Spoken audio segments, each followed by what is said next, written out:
हर हर महादेव दोस्तों। आज हम आपके लिए गोपेश्वर महादेव की लीला नामक कथा लेकर प्रस्तुत हैं। एक बार शरद पूर्णिमा की शरद उज्जवल चांदनी में वंशीवट यमुना के किनारे श्याम सुंदर साक्षात मन्मथनाथ की वंशी बज उठी। श्री कृष्ण ने 6 मास की एक रात्रि करके मन्मथ का मानमर्दन करने के लिए महारास किया था। जब महारास की गूंज सारी त्रिलोकी में गई तो हमारे भोले बाबा के कानों में भी महारास की गूंज गई। मनमोहन की मीठी मुरली ने कैलाश पर विराजमान भगवान श्री शंकर को मोह लिया। समाधि भंग हो गई। बाबा वृंदावन की ओर बावरे होकर चल पड़े। पार्वती जी भी मना कर हार गईं, किंतु त्रिपुरारी माने नहीं। भगवान श्री कृष्ण के परम भक्त श्री आसुरी मणि, पार्वती जी, नंदी, श्री गणेश, श्री कार्तिकेय के साथ भगवान शंकर वृंदावन के वंशीवट पर आ गए। वंशीवट जहाँ महारास हो रहा था, वहाँ गोलोकवासिनी गोपियाँ द्वार पर खड़ी हुई थीं। पार्वती जी तो महारास में अंदर प्रवेश कर गईं, किंतु द्वारपालिकाओं ने श्री महादेव जी और श्री आसुरी मुनि को अंदर जाने से रोक दिया। बोलीं, श्रेष्ठ जनों, श्री कृष्ण के अतिरिक्त अन्य कोई पुरुष इस एकांत महारास में प्रवेश नहीं कर सकता।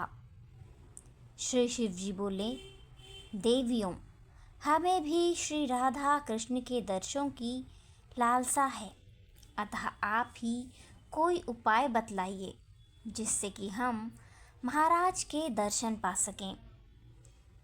ललिता नामक सखी बोली, यदि आप महारास देखना चाहते हैं तो गोपी बन जाइए। मानसरोवर में स्नान कर गोपी का रूप धारण करके महारास में प्रवेश हुआ जा सकता है। फिर क्या था, भगवान शिव अर्धनारीश्वर से पूरे नारी रूप बन गए। श्री यमुना जी ने षोडश श्रृंगार कर दिया तो सुंदर बिंदी, चूड़ी, नुपुर, ओढ़नी और ऊपर से एक हाथ का घूंघट भी भगवान शिव का कर दिया। साथ में युगल मंत्र का उपदेश भगवान शिव के कान में किया है। प्रसन्न मन से वे गोपी वेश में महारास में प्रवेश कर गए। श्री शिव जी मोहिनी वेश में मोहन की रास स्थली में गोपियों के मंडल में मिलकर अतृप्त नेत्रों से विश्व मोहन की रूप माधुरी का पान करने लगे।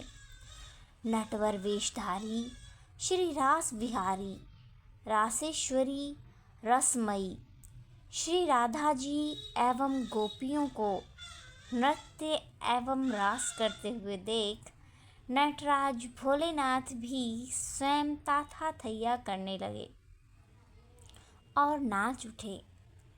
मोहन ने ऐसी मोहिनी वंशी बजाई कि सुधी बुद्धि भूल गए भोलेनाथ। बनवारी से क्या कुछ छिपा है। भगवान कृष्ण शिव के साथ थोड़ी देर तो नाचते रहे, लेकिन जब पास पहुँचे तो भगवान बोले कि रास के बीच थोड़ा हास परिहास हो जाए तो रास का आनंद 2 गुना हो जाएगा। भगवान बोले कि अरे गोपियों, तुम मेरे साथ कितनी देर से नृत्य कर रही हो, लेकिन मैंने तुम्हारा चेहरा देखा ही नहीं है, क्योंकि कुछ गोपियाँ घूंघट में भी हैं। गोपियाँ बोलीं, प्यारे, आपसे क्या छुपा है, आप देख लो हमारा चेहरा। लेकिन जब भगवान शंकर ने सुना तो भगवान शंकर बोले कि ये कन्हैया को रास के बीच क्या सूझा। अच्छा भला रास चल रहा था, मुख देखने की क्या ज़रूरत थी। ऐसा मन में सोच रहे थे कि आज कन्हैया फजीयत पर ही तुला है। भगवान कृष्ण बोले कि गोपियों, तुम सब लाइन लगाकर खड़ी हो जाओ और मैं सबका नंबर से दर्शन करूँगा।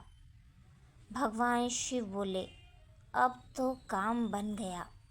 लाखों करोड़ों गोपियाँ हैं, मैं सबसे अंत में जाकर खड़ा हो जाऊँगा। कन्हैया मुख देखते देखते थक जाएगा और मेरा नंबर भी नहीं आएगा। सभी गोपियाँ एक लाइन में खड़ी हो गईं और अंत में भगवान शिव खड़े हो गए। जो कन्हैया की दृष्टि अंत में पड़ी तो कन्हैया बोले, नंबर इधर से शुरू नहीं होगा, नंबर उधर से शुरू होगा। भगवान शिव बोले कि ये तो मेरा ही नंबर आया। भगवान शिव दौड़कर दूसरी ओर जाने लगे तो भगवान कृष्ण गोपियों से बोले, गोपियों, किसी गोपी का मैं मुख दर्शन करूँगा। इससे पहले इस गोपी का मुख दर्शन करूँगा जो मुख दिखने में इतनी लाज शर्म कर रही है। इतना कहकर भगवान शिव दौड़े और दौड़कर भगवान शिव को पकड़ लिया और घूंघट ऊपर किया और कहा, आओ गोपीश्वर आओ, आपकी जय हो। बोलिए गोपीश्वर महादेव की जय, शंकर भगवान की जय। श्री राधा आदि गोपीश्वर महादेव के मोहिनी रूप को देखकर आश्चर्य में पड़ गई। तब श्री कृष्ण ने कहा, राधे, यह कोई गोपी नहीं है, ये तो साक्षात भगवान शंकर हैं। हमारे महाराज के दर्शन के लिए इन्होंने गोपी का रूप धारण किया है। तब श्री राधा और कृष्ण ने हंसते हुए शिवजी से पूछा, भगवान, आपने यह गोपी वेश क्यों बनाया? भगवान शंकर बोले, प्रभो, आपकी यह दिव्य रसमयी प्रेम लीला महाराज देखने के लिए गोपी रूप धारण किया है।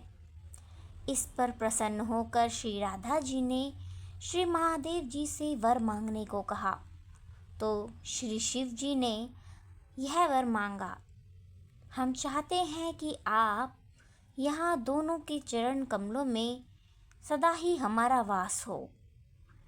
आप दोनों के चरण कमलों के बिना हम कहीं अन्यत्र वास नहीं करना चाहते हैं। इसके बाद सुंदर महारास हुआ है। भगवान कृष्ण ने कथक नृत्य किया और भगवान शिव ने तांडव, जिसका वर्णन अगर माँ सरस्वती भी करना चाहे तो नहीं कर सकती है। खूब आनंद आया है। भगवान कृष्ण ने ब्रह्मा की एक रात्रि ले ली है और गोपियाँ इसे समझ नहीं पाईं। केवल अपनी गोपियों के प्रेम के कारण कृष्ण ने रात्रि को बढ़ाकर इतना दीर्घ कर दिया। गोपियों ने एक रात कृष्ण के साथ अपने प्राणपति के रूप में बिताई है, लेकिन यह कोई साधारण रात नहीं थी। ब्रह्मा की रात्रि थी और लाखों वर्ष तक चलती रही। आज भी वृंदावन में निधिवन में प्रतिदिन भगवान कृष्ण रास करते हैं। कृष्ण के लिए सब कुछ करना संभव है क्योंकि वो भगवान है। इस प्रकार भगवान ने महारास लीला को किया है। सुखदेव जी महाराज परीक्षित से कहते हैं, राजन, जो इस कथा को सुनता है उसे भगवान के रसमय रूप का दर्शन होता, उसके अंदर से काम हटकर श्याम के प्रति प्रेम जागृत होता है और उसका हृदय रोग भी ठीक होता है। रास पंचाध्यायी का आखिरी श्लोक भी इसी बात की पुष्टि करता है।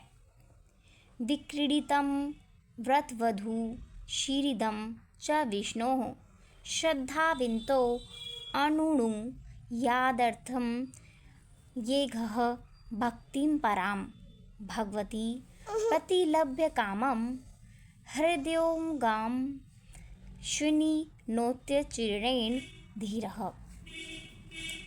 भगवान श्री कृष्ण ने तथास्तु कहकर कालिंदी के निकट निकुंज के पास वंशीवट के सम्मुख भगवान महादेव जी को गोपेश्वर महादेव के नाम से स्थापित कर विराजमान कर दिया। श्री राधा कृष्ण और गोपी गोपियों ने उनकी पूजा की और कहा कि ब्रज वृंदावन की यात्रा तभी पूर्ण होगी जब व्यक्ति आपके दर्शन कर लेगा। आपके दर्शन किए बिना यात्रा अधूरी रहेगी। भगवान शंकर वृंदावन में आज भी गोपेश्वर महादेव के रूप में विराजमान हैं और भक्तों को अपने दिव्य गोपी वेश में दर्शन दे रहे हैं। गर्भगृह के बाहर पार्वती जी, श्री गणेश, श्री नंदी विराजमान हैं। आज भी संध्या के समय भगवान का गोपी वेश में दिव्य श्रृंगार होता है। तो दोस्तों, ये थी हमारी गोपेश्वर महादेव की कहानी। मुझे उम्मीद है आप लोगों को बेहद पसंद आई होगी। जय श्री हरि, जय श्री हरि। धन्यवाद।